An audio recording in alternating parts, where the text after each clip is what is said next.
Hi, hello, hi. So today, I wanted to make one of those Draw My Life videos, Transition Edition. I'd like to focus on my experience growing up trans. So I really wanted to make this into an animation, but I have no idea how to do that yet. I mean, I know how, I understand the concept of animating, but I'm just not quite sure of what program I should be using yet, both in terms of time efficiency and quality of product. So anyway, in the meantime, these illustrated stories will be presented to you in the form of drawing time lapses, kind of. So before we get into this, I just want to give a quick trigger warning for anatomy, all that good stuff, talking about being trans, the usual. Alright, so let's get into this. So I grew up in a house with my mom, my dad, and my older brother. I'm the youngest of the two, being 2 years younger than my brother, and when I was born, I was a female. Or rather, based on my anatomy, I was presumed to be female, and thus I grew up as a girl. So I was my older brother's little sister, my mom and father's daughter, you get the point. Based on my body and the way that the world perceived me, I thought that I just had no choice but to be female. I remember feeling like someone had made a mistake somewhere, like I was put into the wrong sorting pile when the store was out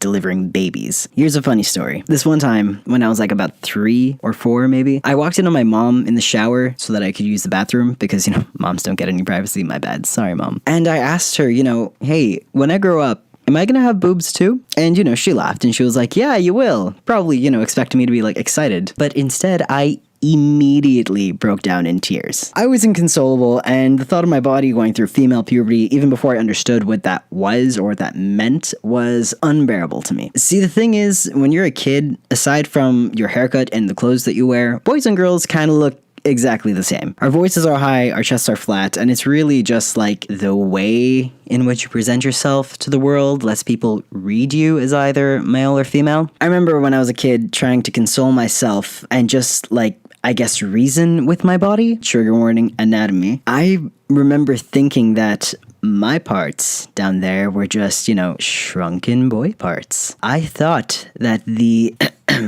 female clitoris was just a tiny version of a penis. I thought that I had a shrunken penis and that, good enough. That thought made me really excited. So I taught myself how to pee standing up after I decided that my parts were actually just tiny boy parts. And, I say standing up with implied quotation marks because I was basically just facing the toilet and squatting, but good enough.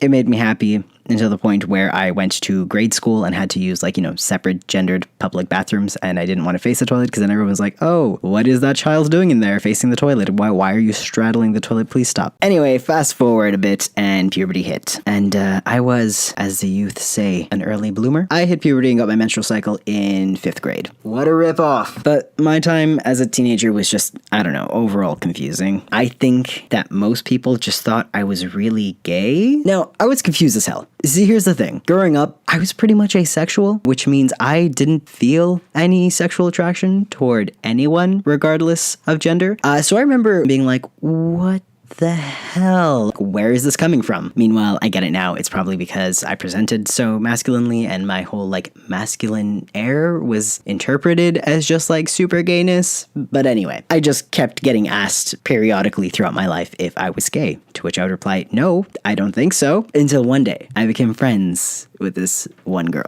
This girl was a singer at my dad's school. I used to go to my dad's school to participate in the orchestra program after my school ended. Something worth noting here is that my dad's school was an all-girls school. And not only that, but it was a Catholic all-girls school. And that means it was literally run by nuns. Nuns everywhere.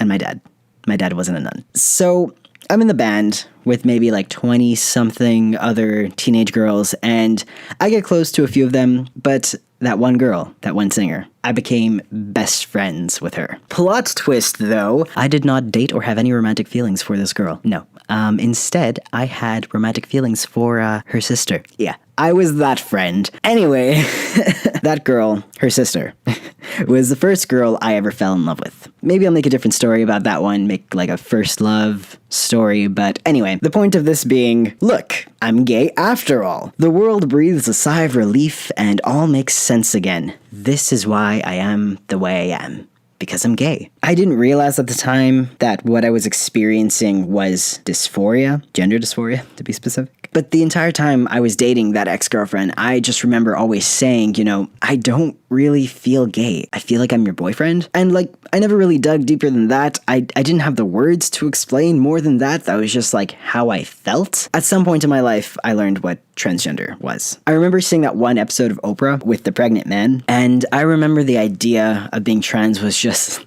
such an impossibility in my mind that I thought this person must be a perfect flower. Let me explain that a bit. Back in the day, I didn't have the language for intersex. We didn't learn that in school. However, we did learn about plant biology. In plant biology, I learned that there's this term called a perfect flower that was used to refer to a flower that has both female and male reproductive parts. So yeah, my teenage self thought that this guy was just a perfect flower person and that he was just pregnant because, he has both bits, like the flowers. Anyway.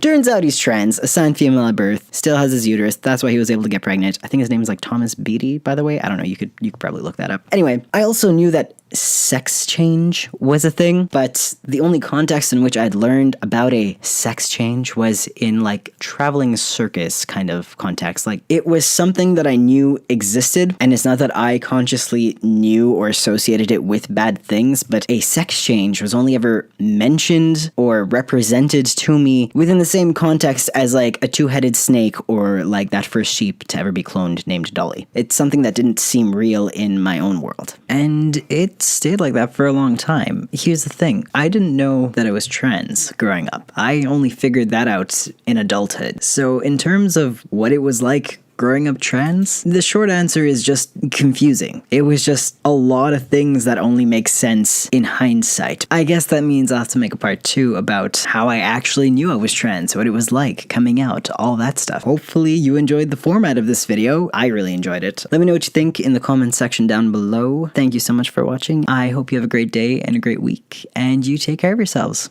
All right, love you.